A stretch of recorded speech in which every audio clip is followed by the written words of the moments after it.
Are you Japanese? Korean? No. Chinese? Are you short? Let me guess. 5'1", 4'11". Hello.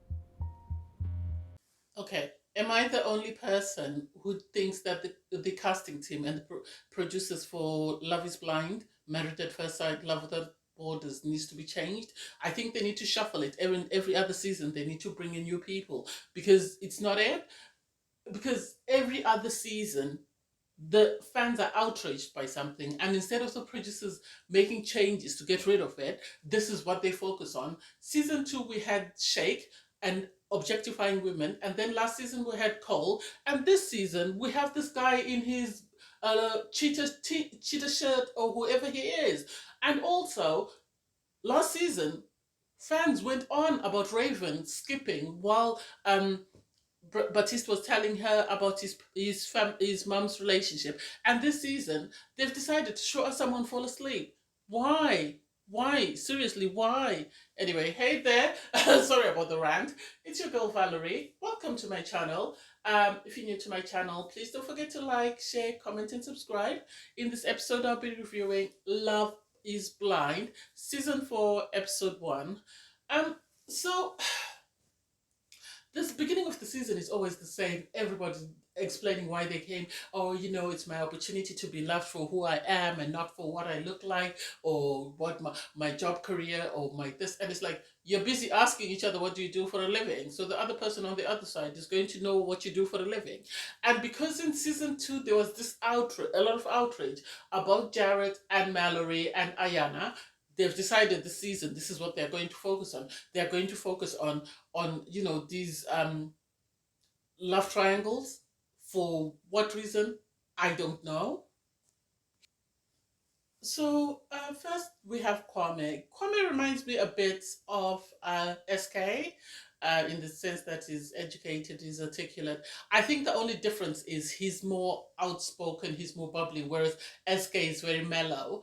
I think his conversation with Chelsea was great, and I think, although I think Chelsea, I'm not sure whether she felt the same way about Kwame as he did about her, and she didn't seem as enthusiastic as Micah did when she spoke to Kwame. And Kwame, after speaking to Micah, said, oh, she's at the top of my list.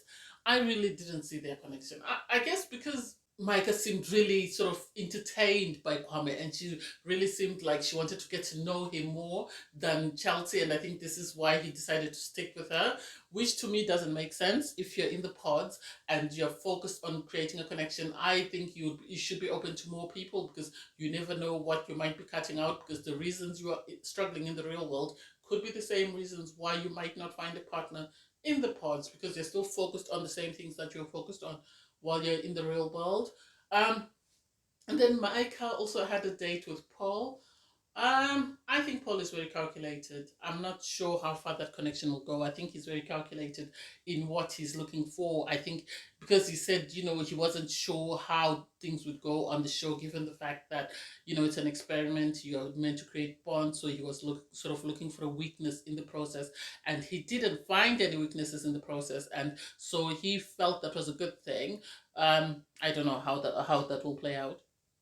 I don't think Micah and Paul's chemistry was the same as Micah's chemistry with Kwame. I think she seemed more relaxed and sort of more entertained with Kwame than she was with Paul. Paul obviously did say he was this third generation Paul, and Paul, I think, is playing the game in the sense that he's telling the ladies what they want to hear, because they did talk about traveling, and he said this is where we'll go after we get married. And then when he had his next date with Amber, he sort of brought up the same thing about travel, because when they get married, he's sort of bringing up these comments about getting married, which makes me believe that I think Paul is on the show to go through the process. He said he's a scientist. He's used to analytical thinking. So I think for him, he is participating in the experiment to see exactly what happens and what takes place. He's just someone who's inquisitive and wants to know everything there is to know about this process. Although I felt some type of way when Amber told him that she was an air hostess, he you could see he was put off. It felt like he felt that she was beneath him because she was just but an air hostess. Um, it could be me reading a lot into nothing, but this is the impression that I got. And I don't get the casting team bringing in someone who's been married twice already. Amber said she's been married twice already. Someone cheated on her. I don't know what happened with the second relationship, and she felt she wasn't treated the way she deserved.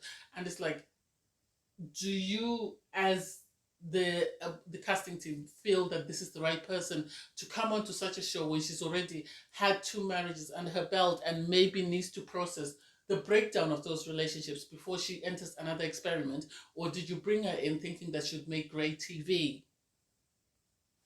Jacqueline and Billy, I think they deserve each other. And Jacqueline and Billy, I can see the producers pushing them to propose to one another and be that toxic couple, be the Natalie and Shane of this season, or be the Baptiste and Nancy of the season. This is what I can see. Because Jacqueline, the way she was talking about the guys and the way she was sort of dismissive in the guys that she didn't like, I didn't like that because they sort of portrayed her as a milder version of Shake. And then Billy is just terrible. The way he was objectifying the women, I did not like that. The fact that he asked somebody, so are you Asian? Are you Spanish? That has nothing to do with it. Him trying to guesstimate somebody else's height doesn't make sense to me when you are participating in a blind experiment where you don't see the person until you propose. I didn't like those two characters. And I don't get why Zach thought it was funny to tell all the girls that he's a stripper before he eventually told Bless that he was a criminal defense attorney. I felt that was in bad taste. I know later on he did explain that his mom used to work as a stripper and blah, blah, blah, blah. I think it's a made up story for TV. I think it's a made up story for TV. I might be wrong, and if I am wrong, I apologize. But if that's what his mom did, I don't see why he would sort of make light of it. I think he should have introduced himself. And if he wanted to speak about his career, should have spoken about his career and then told the people the backstory of this is where I came from and this is where I am. So I didn't like the way he sort of introduced himself or introduced his career in that way. I really like Brett and Tiffany. It seems like Brett is there for the right reason, and it seems like Tiffany as well is there for the right reason. So I have very high hopes for them. I liked their connection. I liked how they spoke to each other and the fact that they both put each other at the top of their list. So Brett said Tiffany was right at the top of his list. And it came across to me more like Nick and Danielle in the sense that he created a connection with someone and stopped seeing everybody else. Or last season there was Alexa and what's her husband's name? I don't even know. So I can see them having a bond and I can see him actually proposing to her. I didn't like the end clip where they showed her sleeping. I think the producers made more of it than it actually was. I thought that was a bit shady. And given how last season Lauren was complaining about why there are no dark skinned girls actually getting proposed to. It's surprising that if they're going to take bits from the shows or take outrage from the fans, why didn't they look into casting more dark skinned women? Why did they sort of go for a specific demographic? I didn't get that as well. I know there are a lot more black guys, but I really didn't see any black ladies. I think Tiffany is the only one, although she looks mixed race, so I didn't get that bad. Is it just me, or is it really difficult to find anyone to root for this season in the sense that Irana, I think that's her name, and Zach, I think she's playing games just as I think Bliss is playing games. And I think there's going to be a competition between the two girls in the sense that I felt Bliss was telling Zach what she felt he needed to hear. Irana, I think, sort of presented herself in a way that would make her that would make Zach feel attracted to her. I think she was able to sell herself, and the cattiness already started when I think Irana said to Bliss, "I'm worried about telling you anything about me because I don't want you to play me." And Bliss was saying, "Oh no, I'll never play you." And it's like, what is going on? What are we missing? I was surprised though because I thought Mika had a great connection with Kwame, and I know she had a connection with Paul as well, but sadly, Paul had a connection with Mika. and with Amber. And because they have these sort of lounge areas, you could see how Mika was sort of listening to what Amber was telling the other girl and sort of coming up with a way of what she wants to do. Because I remember Kwame had told Mika that you're my number one. I don't want anyone else. I want to focus on you. And she was sort of hesitant because she felt it was too early for her to sort of lock it in. And so when Paul heard Kwame tell the other guys that he wanted to lock it in with Mika, he then ran to Mika before Kwame could get there and lock it in and sort of made this declaration to her. And so I think that connection between Paul and Mika is two people that are playing a game and that are trying to outdo the other person. So Mika is trying to outdo Amber and Paul is trying to outdo Kwame. And I can see them not working. I can see them crashing and burning. I think they're going to be very toxic together if Mika decides to proceed with Paul, because I think Paul is very calculated. I think he just wants to go through the process just for the sake of going through the experiment.